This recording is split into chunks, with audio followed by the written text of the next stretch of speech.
Hi students, అందరు ఎలా ఉన్నారు? నేను మీ విష్ణువర్ధన్. మీరు చూస్తున్నారు Vishnu smart info YouTube channel. Students, మనకి నీట్ 2026 రీ ఎగ్జామ్ అయితే కండక్ట్ చేస్తున్నారు కదా. సో ఈ రీ ఎగ్జామ్కి సంబంధించిన నోటిఫికేషన్ వచ్చినప్పుడు వాళ్ళు మెన్షన్ చేశారు. సో మీరు ఏదైతే రిజిస్ట్రేషన్ ఫీ పే చేసి ఉంటారో, సో మీరు అప్లికేషన్ పెట్టుకునేటప్పుడు నీట్ ఎగ్జామ్కి, సో ఓసీ వాళ్ళైతే 1700, సో ఓబీసీ ఈడబ్ల్యూఎస్ వాళ్ళైతే 1600, అలాగే ఎస్సీ ఎస్టీ వాళ్ళైతే 1000 రూపీస్ మీరు ఈ ఫీ పే చేసి ఉంటారు కదా. సో ఈ ఫీ కూడా మీకు మేము రీఫండ్ చేసి మళ్ళీ రీ ఎగ్జామ్ అనేది ఫ్రీగా కండక్ట్ చేస్తాము అని సో ఎన్టీఏ వాళ్ళు మనకి ఆ నోటిఫికేషన్లో మెన్షన్ చేశారు. సో ఆ నోటిఫికేషన్లో మెన్షన్ చేసినట్టే సో వాళ్ళు ఇప్పుడు ఇంకో పబ్లిక్ నోటీస్ రిలీజ్ చేశారు.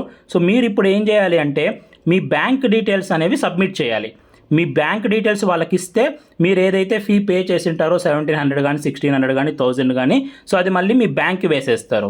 సో ఈ ఫీ రావాలి అంటే మీరు ఫస్ట్ ఏం చేయాలి అంటే 27th మే లోపు సో ఎన్టీఏ వెబ్సైట్లోకి వెళ్ళాలి. సో మీరు నీట్ ఎన్టీఏ అని క్లిక్ చేయగానే మీకు వెబ్సైట్ ఇలా ఓపెన్ అయిపోతుంది. సో ఇక్కడ ఫీ రీఫండ్ విండో అని కొత్తగా ఒకటి ఆప్షన్ ఎనేబుల్ చేశారు. సో దీని మీద క్లిక్ చేయండి. వెబ్సైట్లోకి వెళ్ళి ఫీ రీఫండ్ విండో అనే ఆప్షన్ మీద క్లిక్ చేయండి. సో అక్కడ మీరు క్లిక్ చేయగానే నెక్స్ట్ మీ అప్లికేషన్ నెంబర్, మీ పాస్వర్డ్, అలాగే కింద ఉన్న క్యాప్చా పైన ఎంటర్ చేస్తే సో లాగిన్ అని మీకు చూపిస్తుంది. సో అక్కడ లాగిన్ అవ్వండి. లాగిన్ అవ్వగానే మీకు బ్యాంక్ డీటెయిల్స్ అని సపరేట్గా ఒక సెక్షన్ కనిపిస్తుంది. ఆ బ్యాంక్ డీటెయిల్స్ మీద క్లిక్ చేయండి.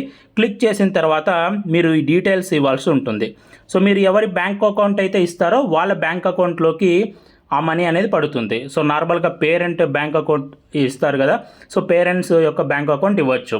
అయితే మీ బ్యాంక్ అకౌంట్ హోల్డర్ నేమ్ అనేది ఎగ్జాక్ట్గా ఎంటర్ చేయాలి.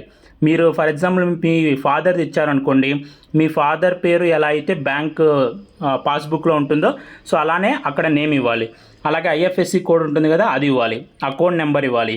అలాగే మీది ఏ బ్యాంక్, సో ఆ బ్యాంక్ నేమ్ కూడా ఇవ్వాలి.